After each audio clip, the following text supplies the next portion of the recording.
for standing out there in that weather and all these hours to get in here today. As Stephen Miller said, we have 20 hours until our long national nightmare is over. We're almost there. By the way, Stephen Miller, if you like what Trump did at the border, you have that guy to thank in large part. That's the guy. He's the magic behind the man. And he's back, thank God. Him and Tom Homan together. Oh. The goodness, Scott Pressler, good to see you. The goodness that is about to rain down on us after Trump is inaugurated tomorrow is already starting, and I've got to tell you, I am so pumped up about it. Things are already happening in anticipation of Trump being sworn in, like Facebook and McDonald's getting rid of their DEI programs. Good for you, McDonald's workers. Looking at you, Kamala Harris. Really? No, not really. Wasn't true. You got universities from University of Michigan to North Carolina to all the public universities in Iowa, all the public universities in Texas getting rid of DEI. You have got, yes, you've got a bill that passed the House this week, the Protection of Women and Girls in Sports Act. Yes. Now, it passed once before, but this time we control the Senate. We have a much better shot. Still have to get 60 votes to get a vote. We're looking good. You've got a judge who struck down Joe Biden's disgusting changes to Title IX, which has been stopped in its tracks, and it will be killed entirely, those changes, as soon as Trump gets in there. Have no doubt whatsoever. Good things are happening all around the country. Pete Hegseth was testifying this week that military recruiting is already going up in anticipation of their new commander-in-chief. The deal in Gaza, right before Trump takes office, as he said, if it's not done by the time I get there, all hell is gonna break loose. The goodness just keeps on coming. I woke up this morning, I was 2 inches taller, a pound thinner, and I had skin like Jennifer Lopez. That last one's not true. Okay, speaking of J-Lo, how happy are you that her candidate lost? It's so delightful. These Hollywood celebrities who get up there and try to tell us how to vote, really?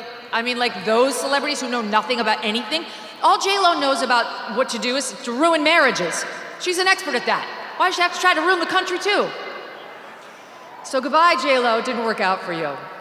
Goodbye, Meryl Streep, who showed up at that Oprah event saying, "Oh, Madam President," to Kamala Harris, "Madam President." How'd that work out? About as well as her comment that Harvey Weinstein was God. And maybe we should stop listening to her. Maybe we shouldn't be going to her for our political advice. And then you had Oprah herself. Oprah, she'll interview you if you pay her $1 million too. Yeah, it's a low fee of $1 million to sit down with Oprah Winfrey, apparently. That's what the Harris campaign paid her production company, she says. And for that, you know what you get? You get Oprah yelling at you. Kamala Harris! Why are you doing that? Calm down, madam. Didn't work out for her either. But of course, the fakest person involved on that side of the aisle was the woman at the top, Kamala Harris herself. Thank you, who pretended that she wasn't the border czar, who pretended that she was middle class, who pretended that she was smart. And the American people did not buy it. Every time you turned around, this woman was doing something faker than the last, right? Her fake Jamaican accent, her fake Eastern European accent, her fake Spanish accent. It was like spending a day at Joe Biden's southern border. Non-stop, right? We gonna win. It's not how it went, right? But my favorite was the preacher accent. Joy cometh in the morning. And she wasn't wrong about that. It came at about 1:22 a.m. on election night when the election was called for Donald J. Trump. I felt it. I've been thinking so much about Trump especially today and this week, I know you have too, praying for him, praying for his family, thankful to them. I mean, think about it. I interviewed Trump about a year plus ago and asked him, why are you doing this? You could be in Scotland, you could be at your golf courses. It's because he loves the country. And he wasn't done yet. And we're not done with him. So God bless him and the family for making this sacrifice and doing public service. Same with J.D. Vance and the cabinet members, all of whom need our prayers and support. But I'm also thinking of all of you. I'm thinking about you, I'm thinking about Americans who got us here. Because the things that Trump is accomplishing already, some of the things I mentioned in anticipation of him taking office, that ball got rolling, yes, with Trump, but also with regular American people who stood up here, there, and everywhere to make a difference in their own communities. I'm thinking about people like Jody Shaw. You probably don't know that name. But Jody Shaw was an administrative worker at Smith College. She didn't make a lot of money, single mom, 2 kids. And in late 2020, early 2021, she had had it with the DEI nonsense at Smith. So she made a Facebook video and she posted it. And little Jody Smith, who is sweet and quiet and not one to shake the tree, said, I don't want to be forced to talk about my race at work anymore. I don't want to be told that I have implicit bias because I'm white.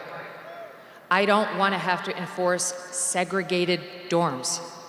Please stop making me do this. And Smith unleashed holy hell on her. Smith, this super tolerant college, okay, made it, she alleged later, untenable for her to stay. She got forced out of her job. And I'm honestly not sure whether Jody's fully recovered. So she got hurt. And she got hurt for all of you and for us and for the rest who are at Smith. She's a hero. Jody Smith is a genuine hero for doing this. But it wasn't just Jody. I mean, I'm thinking about people like Andrew Gutman, who had a daughter at a posh school on the Upper East Side of Manhattan and pulled her, but he didn't go quietly. He wrote a scathing letter, ripping them to shreds for what they're doing to us with this race essentialism nonsense. He went out with a bang and he made sure other parents knew what the problem was. Jason Riley of the Wall Street Journal, you may see him on Fox News sometimes, and his wife Naomi Schaefer Riley, who pulled their mixed race daughters from a school in Rye, New York, and made a point of doing it because that school thought that their mixed race daughters were desperate to talk about their blackness all the time, and they found out the hard way those kids really just wanted to learn math. These battles are being won piece by piece, one at a time. And there are so many others. I'm thinking about the 14-year-old girls in Wisconsin who had an 18-year-old guy come in there naked into their showers after gym. I'm thinking about the young woman in Massachusetts who just wanted to play field hockey and suddenly got all of her teeth knocked out because a boy played for the other team posing as a girl. How do we know about these stories? Because people were outraged. Citizens went to the news, they went to their principals. Girls spoke out one by one and got the ball rolling on change. And change is coming. All of you wearing the MAGA hats.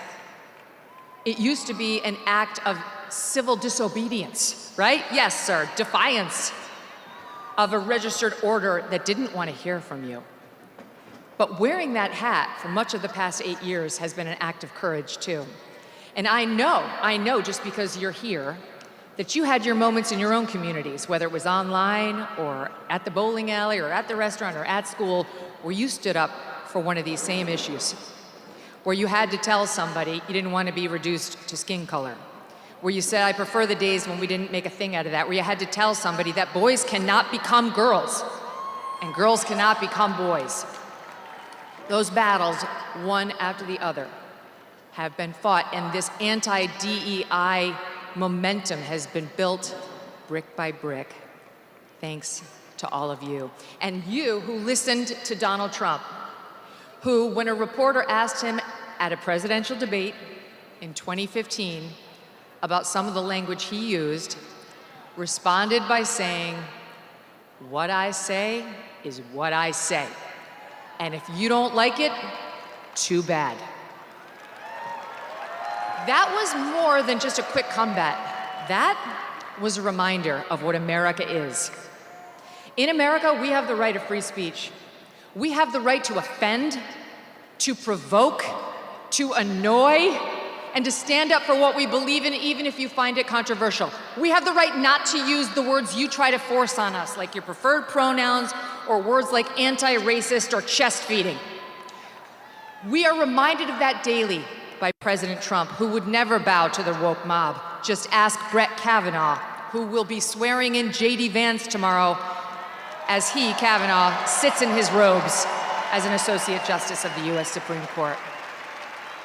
So I thank all of you for being part of the Trump movement and for bringing these changes upon us and for bringing Donald Trump back into the office. And a reminder before I go, stay strong. We haven't won the war. We're winning. We won a bunch of battles, but he's gonna need all of you every step of the way. We're gonna have to be patient.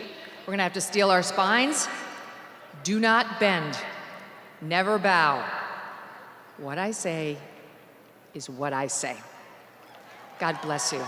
God bless President Trump. God bless the United States of America.